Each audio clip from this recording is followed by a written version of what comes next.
Vous écoutez Radio Lomé, il est 12h30.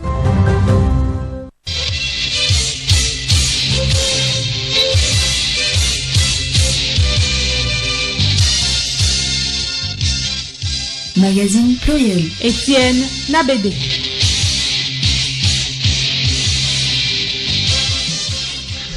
Mesdames et messieurs, bonjour et bienvenue dans ce magazine pluriel. En voici les titres. Le Togo prend part du 24 au 26 août prochain à Paris à la première rencontre des entrepreneurs francophones. C'est un rendez-vous de plus pour vendre la destination Togo aux investisseurs internationaux dans la capitale française. Égalité genre, la campagne mondiale He4She a été lancée hier au Togo. Il s'agit d'un mouvement du système des Nations Unies qui fait la promotion de l'égalité des sexes et des droits de la femme. En Sierra Leone, l'Assemblée nationale vote l'abolition de la peine de mort. Elle sera désormais remplacée par une peine d'emprisonnement à perpétuité ou à un minimum de 30 ans. La transhumance transfrontalière, un secteur qui connaît bien de difficultés en matière de mobilité du bétail, c'est ce que nous dira notre invité Dr Biokoura Soulé. Il est assistant technique élevage et pastoralisme à la direction de l'agriculture et du développement rural de la commission de la CEDEAO. Sport, Jeux olympiques. Après l'élimination de Claire à Yvon, les espoirs togolais se tournent vers d'autres disciplines, notamment la natation et le tennis de table. À suivre également dans ce journal les échos du palais et la revue de presse.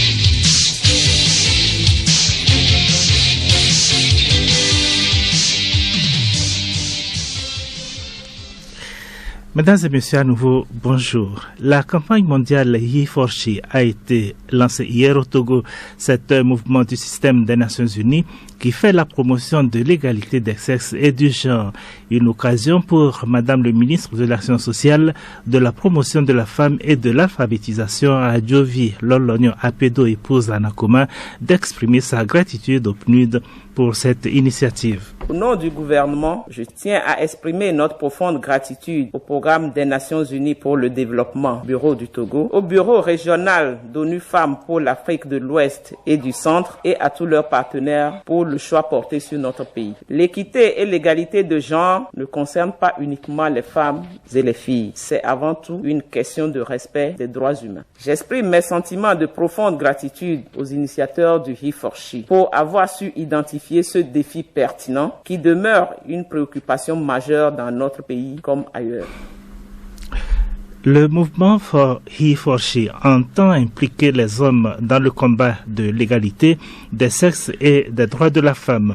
Même si la représentation des femmes dans l'exécutif togolais est en hausse constante, des efforts restent encore à faire. Madame Aliou Dia, représentante résidente du PNUD au Togo. Togo a fait des pas de géant ces dernières années sur la promotion des femmes et l'égalité des sexes. Pour preuve, je crois qu'on sait tous que le gouvernement actuel du Togo est dirigé par une vaillante femme, la présidente de l'Assemblée nationale aussi, une vaillante dame, la médiature de la République est dirigée par une femme, la ministre des Armées. Donc c'est pour lancer encore un appel fort aux hommes décideurs, aux champions, comme on les appelle, à pouvoir s'engager davantage à la promotion de la femme.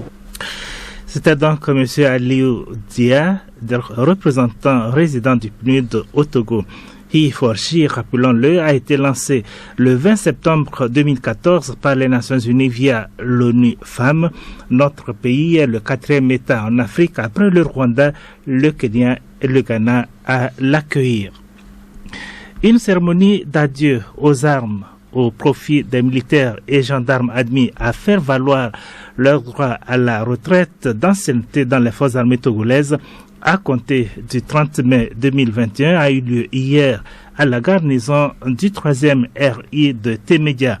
La cérémonie a été présidée par le colonel Takunyade Alo Enyim, commandant du 2e secteur militaire, chef-corps du 3e RI de Temedia, représentant le président de la République, Jean Mizou, à Top Tapamé. À l'occasion, le colonel Takunyade a remis à chaque récipiendaire un certificat de bonne conduite.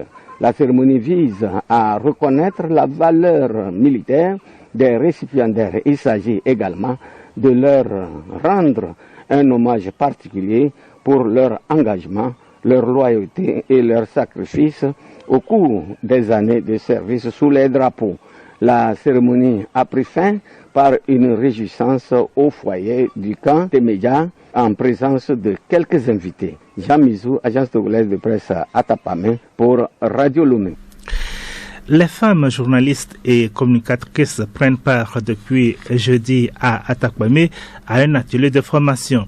L'atelier de 3 jours porte sur la collecte et le traitement de l'information environnementale et le thème de la rencontre, les femmes au cœur de la communication environnementale.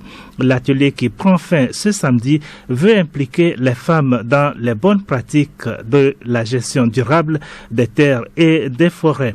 Objectif, relever les défis liés au changement climatique à travers le relais d'information. Madame Alice Sandou Madien, chargée de communication au ministère de l'Environnement et des Ressources forestières. Il s'agit au cours de cet atelier d'impliquer les femmes dans les bonnes pratiques de la gestion durable des terres et des forêts en vue de relever les défis liés au changement climatique à travers le relais de l'information. Madame Alice Sandou Madien, chargée de la communication au ministère de l'Environnement et des Ressources forestières. Tout est parti d'un constat selon lequel les femmes au sein des organes de presse ne s'intéressent pas trop à la thématique environnementale. Donc on s'est dit que si elles ne s'intéressent pas trop, cela veut dire qu'elles n'ont pas assez de connaissances sur les sujets environnementaux. Donc notre objectif, c'est de les amener à s'intéresser à la thématique environnement. Et pour les amener à s'intéresser à la thématique environnementale, il faut renforcer leurs capacités et c'est ce que nous sommes en train de faire. Une fois outillées, elles pourront valablement produire des émissions, animer des émissions, écrire des articles afin de sensibiliser au mieux le grand public. La rencontre est l'occasion pour les participantes de se familiariser avec certaines notions de journalisme en environnement. Elles aborderont aussi les avantages et les inconvénients des émissions interactives. Les séminaristes vont également participer à une opération de reboisement sur le site de la forêt communautaire d'Abou-Tessé dans l'Ogou. 19 opérateurs économiques togolais prendront part du 24 au 27 août prochain à Paris à la première rencontre des entrepreneurs francophones. Le rendez-vous est organisé par le patronat français et va servir de cadre d'échange pour la relance de l'économie dans les différents pays francophones. À cet effet, une réunion préparatoire s'est tenue cette semaine à Lomé entre le ministère chargé de la promotion de l'investissement, le Conseil national du patronat et l'ambassadrice de France au Togo. L'objectif était de faire le point sur la participation togolaise et de rappeler les ambitions du pays. Pour le gouvernement, cette rencontre est l'occasion de nouer des relations d'affaires durables et gagnant-gagnant en vue de la relance post-Covid.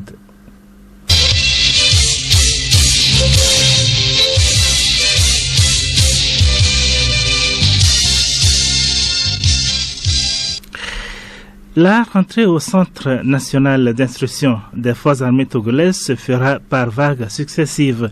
C'est du moins ce qu'indique un communiqué du ministère des Armées qui invite les candidats retenus à se faire vacciner contre le Covid-19 avant leur accès au dit centre. Grâce Goto. Compte tenu du contexte pandémique actuel, la rentrée au Centre national d'instruction des forces armées togolaises des candidats retenus lors du dernier recrutement militaire se fera par vague. À cet effet, la première vague des candidats retenus est convoquée au Centre national d'instruction des forces armées togolaises à Kara le 16 août 2021 à partir de 6 heures pour le début de la formation militaire. Les candidats de cette vague sont priés de se faire vacciner contre la Covid-19 avant leur entrée au Centre national d'instruction des forces armées togolaises. Ils se présenteront au Centre national d'instruction des forces armées togolaises en tenue de sport, munis de leur carte d'identité en cours de validité et de la carte de vaccination contre la Covid-19. La liste de ces candidats sera publiée dans le quotidien Togo Presse sur le site du ministère des Armées www.defense.gouv.tg et affichée dans les brigades de gendarmerie des préfectures. Tout candidat qui ne se présentera pas dans les délais prescrits sera considéré comme démissionnaire. Les candidats retenus des autres vagues seront convoqués ultérieurement. Pour toute information complémentaire, veuillez consulter le site web du ministère des Armées www.defense.gouv.tg. Ministre des Armées et Sosimna Marguerite Nyakade.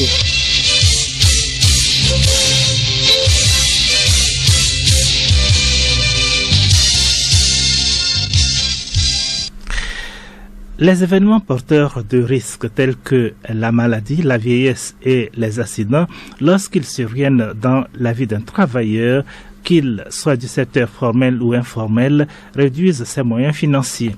Et sans la protection sociale, difficile de se tirer d'affaire, de s'épanouir. Que faut-il entendre par protection sociale et comment en bénéficier? Nathalie Paneguet nous en parle dans ce magazine.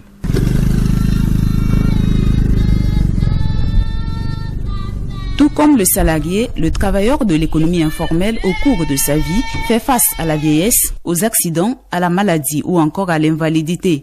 Ces événements porteurs de risques ont deux conséquences sur celui-ci. Justin Plandet, directeur du département des prestations à la CNSS. La première, des fois, il porte atteinte à l'intégrité même de l'individu pour le rendre incapable de continuer par générer ses revenus de travail, ses revenus de vie. Et la deuxième conséquence, que des fois, il suspend complètement les moyens de vie de l'individu. Donc, face à ces événements, la sécurité sociale se pose comme un dispositif de garantie qui sont destinés à apporter donc des réponses en termes de garantie financière, en termes de revenus de remplacement, lorsque l'individu fait face à l'âge de vieillesse, à un accident, à une maladie, à une invalidité et voire même au décès en termes de prise en charge donc des ayants droit que le travailleur aurait laissé. Bientôt une couverture sociale pour ces acteurs du secteur informel au Togo. Le premier principe pour en bénéficier est la contribution du travailleur sur la base de son activité. Retrouvons le directeur du département des prestations à la CNSS, Justin Plandet. Vous êtes un mécanicien au bord de la route. Au quotidien, vous faites vos activités. Au cours de cette journée, si vous gagnez 1000 francs, vous pouvez décider, après avoir fait les comptes, d'envoyer 200 sur votre compte assurance sociale pour la retraite. Et si le lendemain, vous n'avez rien gagné, on ne viendra pas vous tenir le coup. Donc, en fonction de vos revenus et de façon flexible, vous allez accumuler des cotisations à votre rythme sur un compte de sécurité sociale. Et ce compte va être rémunéré. Et à partir d'un âge fixé, nous avons proposé l'âge plancher de 55 ans. Vous pouvez dire, je veux qu'on m'ouvre un droit. Et attention, ce droit, c'est une rente viagère. Tant que vous vivez, vous allez pouvoir bénéficier de cette garantie sociale. Donc, c'est votre capital cumulé, rémunéré, qui est converti en rente viagère. La Caisse nationale de sécurité sociale s'appuie sur la loi 2011-006 portant code de sécurité sociale aux acteurs de l'économie informelle. Lasmalaba Nito, directeur du recouvrement et de l'immatriculation à la CNSS. Depuis des années, la Caisse nationale de sécurité sociale s'est occupée de la protection sociale des travailleurs salariés. Mais les travailleurs salariés ne représentent qu'une infime partie de la population togolaise active. Et pour permettre à l'ensemble de cette population mise à l'écart depuis des années de pouvoir bénéficier de l'assurance sociale, depuis 2019, la Caisse a rencontré les acteurs du secteur informel pour échanger avec eux, voir quelles garanties elle peut les apporter pour que leurs vieux jours soient assurés. C'est à l'issue de cette tournée que la Caisse nationale de sécurité sociale a arrêté l'assurance vieillesse pour tous pour ces acteurs du secteur informel. En plus donc de l'extension de la couverture sociale aux acteurs de l'informel, l'institution conduit le programme de formation des partenaires sociaux dénommé Vendredi de la Sécu. Les grands projets immobiliers tels que la résidence de la Renaissance en cours de construction. Et les chiffres du Covid-19 au Togo depuis hier. 93 des 1398 personnes testées hier sont positives. Elles portent le nombre total de cas positifs à 14 970. 42 guéris ont par ailleurs été enregistrés, portant le nombre total de patients guéris de Covid-19 à 13 986. Un nouveau cas de décès a été enregistré hier, portant le nombre total de décès à 143. Le nombre de cas actifs est de 841, un total de 392 025 tests de laboratoire ont été effectués sur toute l'étendue du territoire national.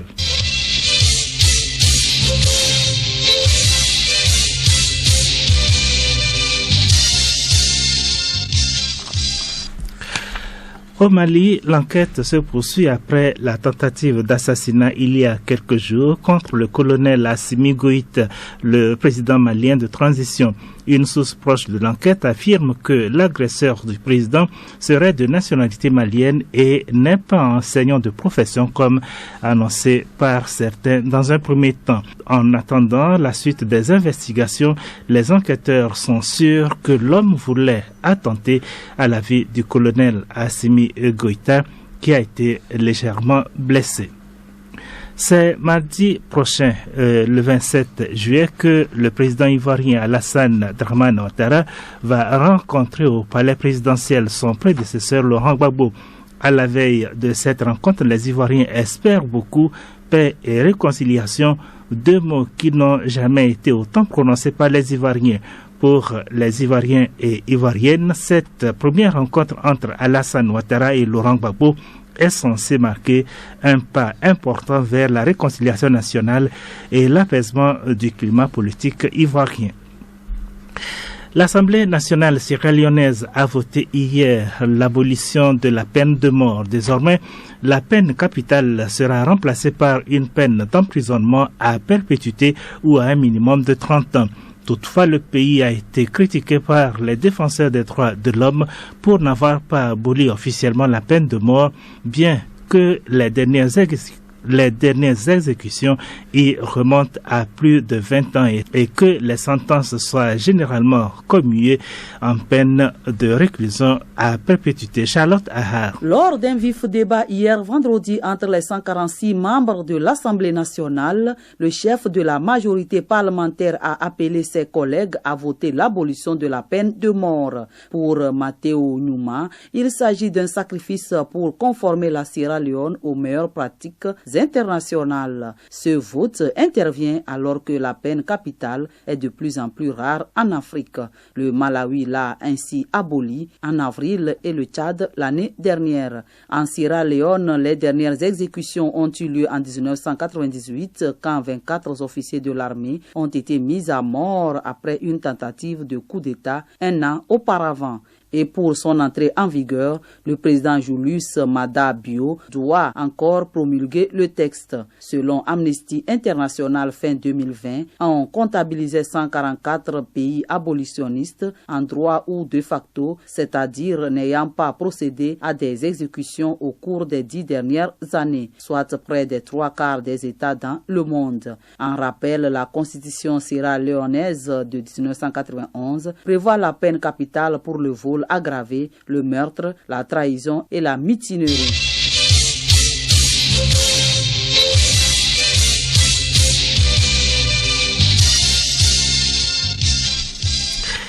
Invité du jour, la transhumance transfrontalière ou grande transhumance correspond donc à des moments de grande amplitude des animaux. Cette forme de transhumance intègre toujours un pays de départ et un pays d'accueil. Les zones traversées sont les zones de transit et peuvent être un troisième pays. La situation actuelle de la mobilité du bétail dans l'espace CEDEAO n'est pas au beau fixe. Cette fragilité est due à la forte pression démographique, au changement climatique et à l'insécurité au Sahel. Conscients de cet état de choses, les États concernés luttent chacun à sa manière contre l'extrémisme et les différents conflits qui déstabilisent le continent africain. Les médias sont désormais impliqués dans cette campagne pour sensibiliser sur les bonnes pratiques de la transhumance. Pour en savoir davantage, nous recevons ce samedi Dr Bio Koura Soulé. Il est assistant technique élevage et pastoralisme à la direction de l'agriculture et du développement rural de la commission de la CEDEAO. Monsieur Bio Koura Soulé est au micro de Odette Kira. Dr Bio Koura Soulé, bonjour. Bonjour madame la journaliste. Vous êtes assistant technique, élevage et pastoralisme à la direction de l'agriculture et du développement rural de la commission de la CEDEAO. Le Sahel et certains pays côtiers sont désormais la cible des groupes armés. En plus de ce phénomène, on a la sécheresse accrue, un phénomène qui entrave la mobilité du bétail. Dites-nous, quelle est la situation actuelle de la transhumance dans l'espace CEDEAO? La transhumance, que nous appelons plutôt le système agro-pastoraux et d'élevage mobile, se porte pas très bien dans la sous-région actuellement parce qu'elle est confrontée à de nombreuses difficultés. Vous l'avez évoqué, peut-être en restreignant ça à l'insécurité et aussi à la pandémie de Covid, etc., qui pousse de plus en plus certains États à prendre des mesures qui limitent la mobilité. Mais plus globalement, ce qu'on peut dire, c'est que la mobilité est un phénomène à la fois naturel, exigeant, mais aussi un phénomène qui permet d'entretenir le type d'élevage que nous avons dans notre région. Qu'il vous souvienne que c'est un des éléments sur lesquels les chefs d'État ont légiféré depuis 1998. C'est parce qu'ils avaient déjà senti que du fait de la forte pression démographique sur les ressources naturelles, on va vers une sorte de compétition accrue entre les deux systèmes de production que nous avons, à savoir le système d'élevage qui est aussi extensif et le système agricole qui est aussi extensif. Mais cette pression démographique est la cause principale des problèmes que nous avons aujourd'hui. Il y a de moins en moins d'espace pour la mobilité, même des hommes et des animaux. Et cela, mais les États ne pouvant pas restreindre la mobilité des hommes du fait du protocole de la CEDEAO qui depuis 1979 autorise la libre circulation des biens et des personnes dans l'espace communautaire, trouve à restreindre plutôt la mobilité des animaux. Mais nous ne pensons pas que ce soit une solution de bon augure dans le contexte actuel parce que réduire la mobilité, c'est limiter l'occurrence d'une activité économique au même titre que les autres. C'est tout comme si on disait aujourd'hui aux paysans, n'augmentez plus vos superficies sans leur donner les moyens d'améliorer la productivité pour que les résultats donc, de ces systèmes de production, la production de viande, la production de lait pour ce qui concerne l'élevage ou la production des cultures vivrières qui contribuent à entretenir donc cette forte croissance démographique qu'on continue d'avoir dans notre région ne puisse être chose. Mais ce qu'on peut dire, c'est que les États, qu'ils soient sahéliens ou côtiers, ont pris conscience qu'il faut faire quelque chose. Mais pour le moment, le fait qu'on n'ait pas une réflexion collective, chacun se rabat sur la souveraineté des États pour prendre des mesures qui limitent vraiment la transhumance.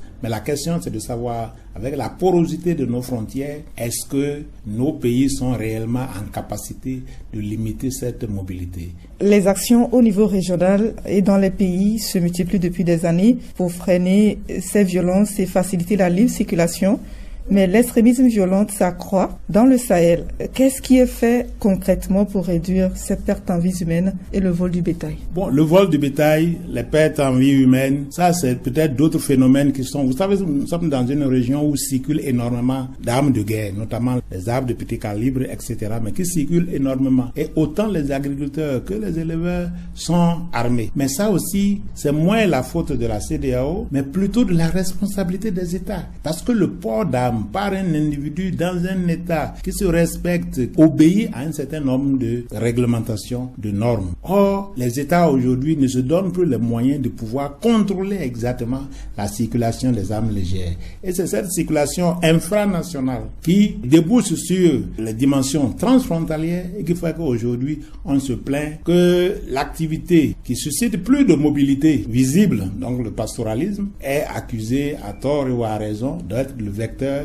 donc de cette insécurité. Et pour cela, la CEDEAO a non seulement mis en place des dispositifs de veille, mais aussi des organes qui essaient donc de pacifier la région avec les interventions dans les États qui sont en conflit, avec une institution aussi qui est pour le contrôle des armes, la circulation des armes légères, mais surtout en facilitant et en intensifiant le dialogue à différents échelons. D'abord au niveau local, dans les pays, au niveau transfrontalier et surtout au niveau régional avec ce qu'on appelle les concertations de haut niveau pour une transhumance apaisée. Les médias sont fortement sollicités dans cette lutte pour la transhumance apaisée. Qu'attendez-vous donc des journalistes? Nous attendons des journalistes qui produisent des articles adaptés, informatifs, qui ne prennent pas position, qui ne contribuent pas à alimenter les éléments de stigmatisation que nous avons aujourd'hui et qui arrivent à aider à éliminer les perceptions négatives qu'un certain nombre d'acteurs ont sur d'autres. Par exemple, je disais tantôt que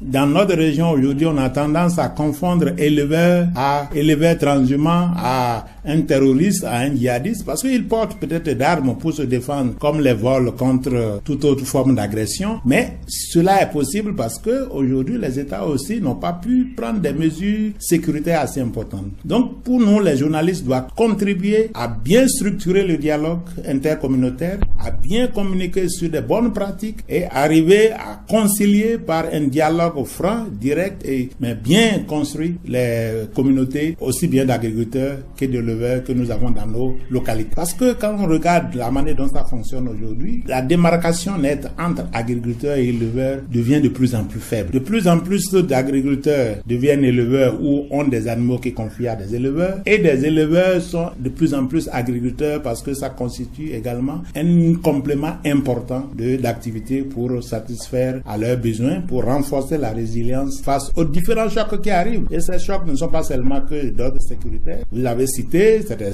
chocs d'ordre de l'environnement, c'est des chocs qui viennent des changements climatiques, c'est des chocs qui peuvent venir des dysfonctionnements du marché international, donc toute autre chose. Et des maladies comme ce que nous vivons aujourd'hui, la pandémie de Covid. Pour nous, les journalistes doivent vraiment jouer un rôle clé dans la communication, dans la sensibilisation. Pour une bonne mobilité, il faut aussi que les éleveurs maîtrisent la cartographie des pays où ils transitent. Qu'est-ce qui est fait dans ce sens? Il y a beaucoup de choses qui se font. D'abord, partons de ce qui est prescrit. En principe, tous les pays, que ce soit des pays de départ des transhumants, que ce soit des pays d'accueil, ont un certain nombre d'informations clés qu'ils doivent communiquer aux parties prenantes. L'information la plus chose, c'est l'actualisation de la carte des couloirs de transhumance, des zones de transhumance, des infrastructures de sécurisation du pastoralisme. Et cela doit faire l'objet d'une cartographie renouvelée chaque année. Et les comités nationaux des pays comme le Togo, le Bénin, le Ghana, autres, doivent aller dans des pays sahéliens pour dire cette année, voilà la date potentielle d'ouverture de nos frontières pour la transhumance,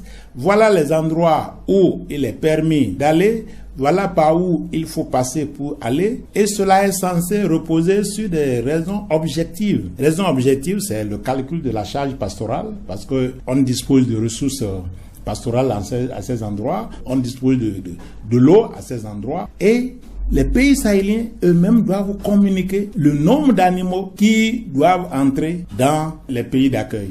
Et ils doivent également s'assurer que ces animaux sont vaccinés et s'assurer aussi que les bergers qui accompagnent les animaux ne sont pas des mineurs, qui ne sont pas armés et qu'ils ne sont également pas détenteurs de stupéfiants. Tout ça, ça doit faire l'objet d'une communication entre les États avant l'ouverture donc de la campagne de transhumance. Mais malheureusement, les comités nationaux de transhumance ne sont pas toujours dotés de moyens pour faire des investigations au niveau national, faire des aménagements au niveau national, établir la cartographie et surtout recenser le nombre de candidats à la transhumance.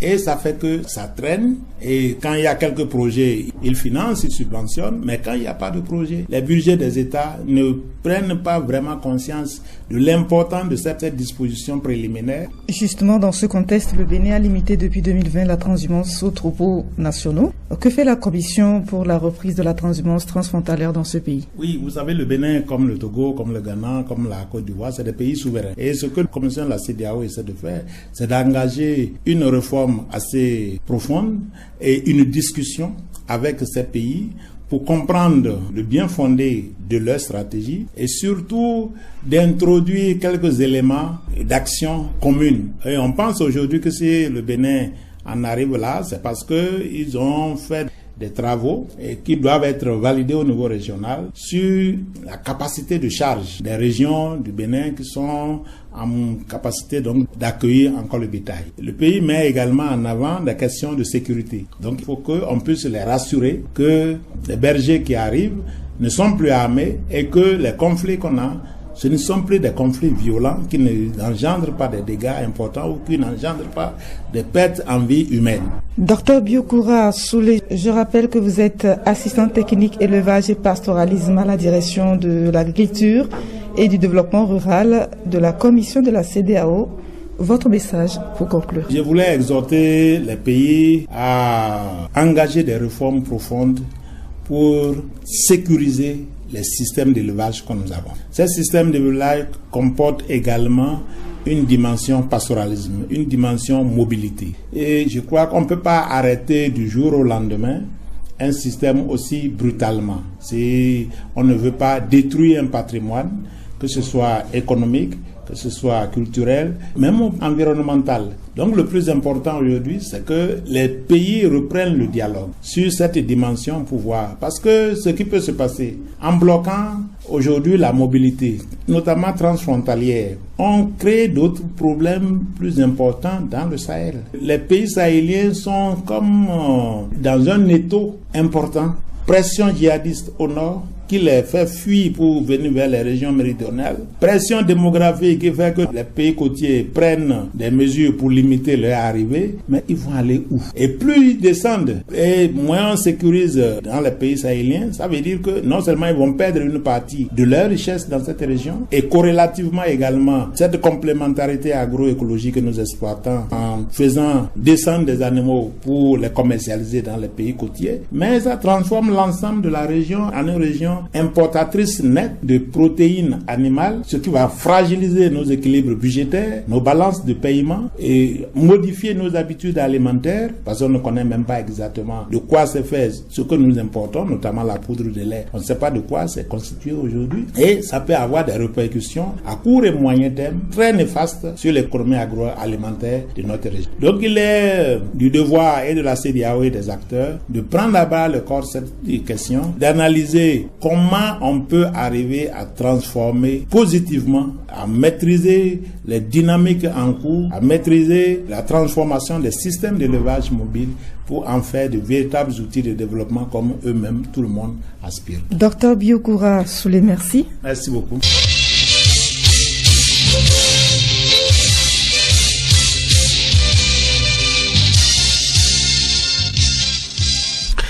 Écho du palais. La sorcellerie désigne tout ce qui est considéré comme surnaturel sans appartenir à la religion officielle ou tout ce qui est relatif au mal dans ces mêmes religions. Si les procès de sorcellerie en Afrique soulèvent des problèmes épistémologiques, il reste qu'ils s'appuient aujourd'hui sur des présupposés factuels nouveaux puissamment valorisés au sein d'espaces politiques et scientifiques internationaux. Au Togo, la loi garantit la liberté de religion traditionnelle, mais ne prend pas en compte les sciences occultes dans le code pénal. Selon donc la loi togolaise, l'accusation de sorcellerie n'est pas une infraction, mais les conséquences qui en découlent déclenchent une vindicte populaire ou familiale. Et lorsque la justice s'en mêle, il est souvent déjà trop tard. C'est sans doute le sort réservé à Kwame, assassiné par des voisins qui l'ont pris pour un sorcier. Accusés de meurtre, ceux-ci ont été condamnés à 6 ans de réclusion criminelle. Retour sur les faits avec Hélène Assabi. Au cours du mois de septembre 2012, le nommé Komi, dit Kabiedoulou, a disparu de son village Yadé sans laisser de traces. Étant donné que ce dernier était cultivateur et métayer, cette disparition ne retint guère l'attention de ses cohabitants. 3 mois plus tard, l'absence très prolongée de Komi commença à susciter des interrogations. C'est ainsi qu'une suspicion de son assassinat se fit de plus en plus persistante. Courant mois de décembre 2012, une dénonciation de sa mort est faite au parquet d'instance de Kara avec indication que les auteurs seraient les nommés Kodjo, Mamayou et Pacha. Le procureur de la République, près le tribunal de première instance de Kara, fit ouvrir une enquête. Les investigations de la brigade des recherches de la gendarmerie de Kara aboutissent à leur interpellation. Les 3 hommes avouent leur forfait et indiquent l'endroit où la victime a été inhumée. Une fouille des lieux par les agents enquêteurs fit découvrir une tombe. Des restes du corps de la victime en décomposition très avancée furent exhumés. Leur examen révéla que celle-ci avait subi des violences avant de rendre l'âme, puisqu'elle a été enterrée pieds et mains liés dans le dos. Les inculpés Kodjo, Mamayou et Kpacha ont reconnu les faits aussi bien en enquête préliminaire que devant le juge instructeur et expliqué que la victime était un terrible sorcier qui faisait beaucoup de victimes. Dès lors, ils ont décidé d'un commun accord de le trucider en lui assénant des coups de gourdin dans le dessein de mettre fin à son entreprise macabre. C'est ainsi qu'après leur acte et pour éviter d'être arrêtés, ils ont clandestinement inhumé son corps non loin de sa maison sur une colline à côté d'un baobab entouré de tecs. Les renseignements recueillis sur les inculpés leur sont en général favorables. Ils sont décrits comme étant des individus calmes et sans problème, vivant en harmonie avec leur famille et leur entourage. Mais amenés devant la cour d'assises de Kara pour y être jugés à l'audience du 21 avril 2018, les nommés Kodjo, Mamayou et Kpacha ont été accusés de meurtre. Mamayou et Kpacha ont été condamnés chacun à 6 ans de réclusion criminelle. Le nommé Kodjo, lui, a été interné au centre psychiatrique de Zébé à Aného. Eh bien, mesdames et messieurs, ces faits nous rappellent une fois encore que nul n'a le droit de se faire justice. À samedi prochain.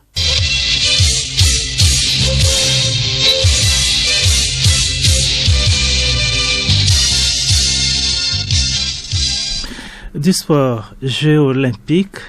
Le porte-drapeau togolais aux Jeux olympiques de Tokyo, Claire Aïvan, quitte la compétition dès le premier tour.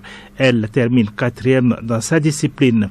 Les chances du Togo de remporter des médailles se fondent désormais sur les autres représentants à ces Jeux olympiques. Kilim Poyode. La représentante togolaise aux Jeux olympiques Tokyo 2020 n'a pas pu faire mieux que la 4e place. Elle échoue ainsi au pied du podium, ne se qualifiant pas pour la suite du tournoi. Tout compte fait, elle peut passer par les repêchages pour poursuivre la compétition dans sa discipline, l'aviron skiff 2 km. Toutefois, le Togo peut aussi compter sur les autres athlètes comme Damien Otogbe en natation, Dabla Fabrice au 100 mètres sprint, Fanny Doji au tennis de table et Kabissa Koumé Allo au javelot et lancer de disque. Football, mais en coulisses, la date du tirage au sort des groupes de la prochaine Coupe d'Afrique des Nations est désormais confirmée. Elle se tiendra le 15 août prochain au Cameroun, pays hôte de la dite compétition prévue du 9 janvier au 6 février 2022. Sur le terrain, Schalke 04, relégué en 2e division allemande, n'en finit pas avec ses déboires. En ouverture de la saison 2021-2022, ce club mythique d'Allemagne a lourdement chuté 1-3 devant Hambourg FC. Une défaite qui vient confirmer la zone de turbulence que traverse le club depuis quelques années.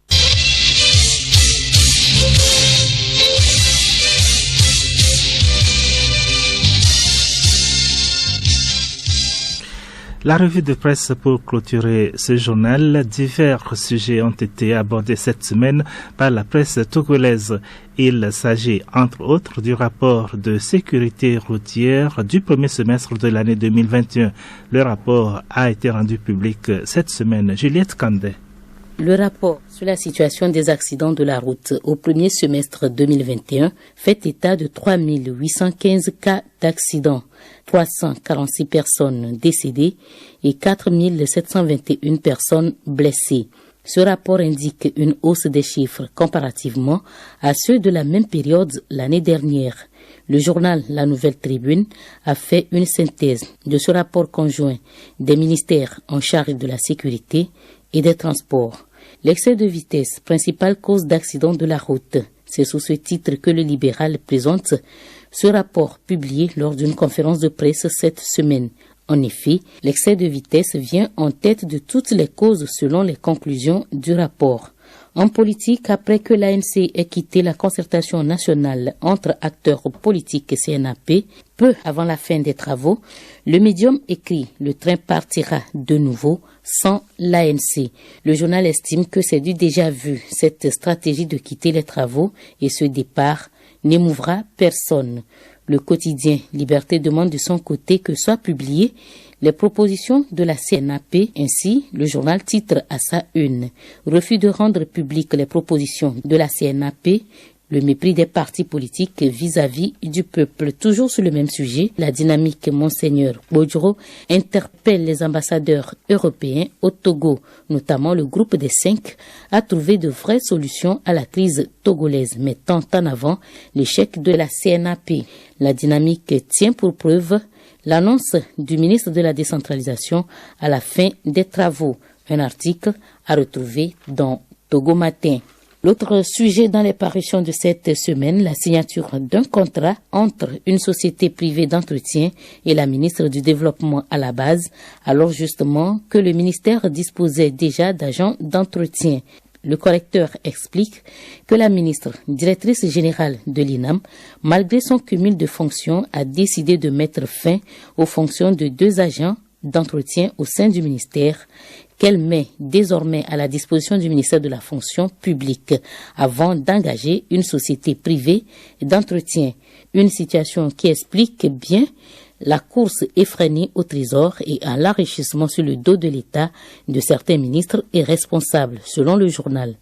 La Lanterne, pour sa part, propose un article qui explique la décision de la ministre. Le journal titre à sa une « Remplacement des fonctionnaires par des agents d'une société privée ». Le ministre Myriam Dossou explique. Sommet de l'IDA 20 avant de boucler cette revue de presse. La 20e reconstitution des ressources de l'Association internationale de développement a eu lieu le 15 juillet dernier à Abidjan, en Côte d'Ivoire, avec une vingtaine de chefs d'État et de gouvernement, dont le Togolais Faure Sozimna Nyazingbe. Le Messager consacre un article à ce sommet où le président du Togo, Faure Sozimna Nyazingbe, a plaidé pour une mobilisation des ressources au profit des besoins sociaux de base en Afrique. Sommet IDA 20 à Abidjan, Faure plaide pour la mobilisation des ressources pour la relance de l'économie post-Covid. À travers ce titre, Dunia Le Monde revient sur les priorités du sommet. De son côté, Forum de la Semaine mentionne que la Banque mondiale salue la pertinence des propositions de Faure Nyazingbe. L'accélération de la croissance africaine tient à cœur à Faure Sozimna Nyazingbe. C'est un autre titre sur le sommet IDA 20 à Abidjan, traité cette fois par Togo Matin.